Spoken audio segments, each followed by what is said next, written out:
Yeah, that's right. The bye week for us is still a work week. We, practice and team meetings and all that stuff. And then Saturday we gave our players the day off to focus on academics and recovery. And we had them out for the Gaels Tackle Hunger program, which is a Thanksgiving-based initiative where we'll get out to the grocery store and help with the food drive for the food bank. So that was incredible. That's something we're going to try to do every year because when you think of Thanksgiving, I think you think of football. And if our guys can be in the community that time of the year making an impact, I think it's really positive. So I'm proud of the guys for doing that. Football is such a special sport, and football games are such special events that it really is bigger than just a game. We have the opportunity to impact so many people and create an experience for so many people and a connection.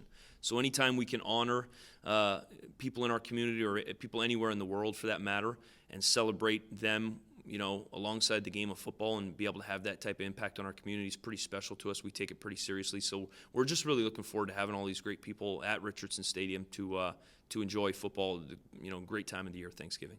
Yeah, Guelph's a really good football team. Last year's Yates Cup finalist.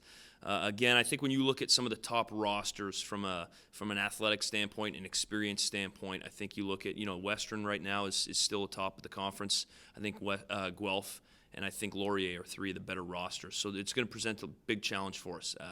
Athletically, experience-wise, size, strength, you got it. This is a really impressive football team. Tremendous defensive football team. This is probably one of the best defensive lines there is in the conference. Certainly they're well coached at that position, and they've got tremendous athleticism at that position. In the secondary, they're a very solid group. They play a lot of zone coverage. They play back on you. They don't let you get behind them. They come down and tackle really well. And linebacking core, they've got some, tremendous experience there as well. Their middle linebacker's been around the league a long time. He's got great size and strength and experience. So defensively, they're very, very good. Offensively, their receiving core is extremely dynamic.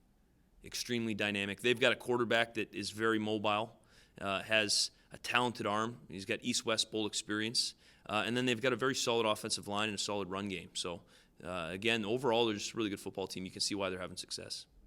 So for us on defense, we're going to really have to focus on limiting those explosive plays that their offense is able to produce. They have, as Coach Snyder said, they have a really dynamic receiving core, and so we're going to have to work on making sure we stop that.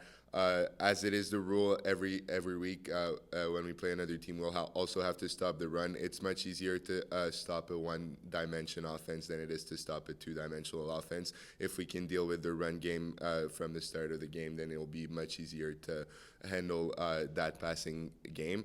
Their quarterback as well, very, very mobile, is going to be a threat that we're going to have to handle, keeping him in the pocket and making sure that we get hands on him and that we don't let him get comfortable in that pocket back there is going to be very important on Thursday for us.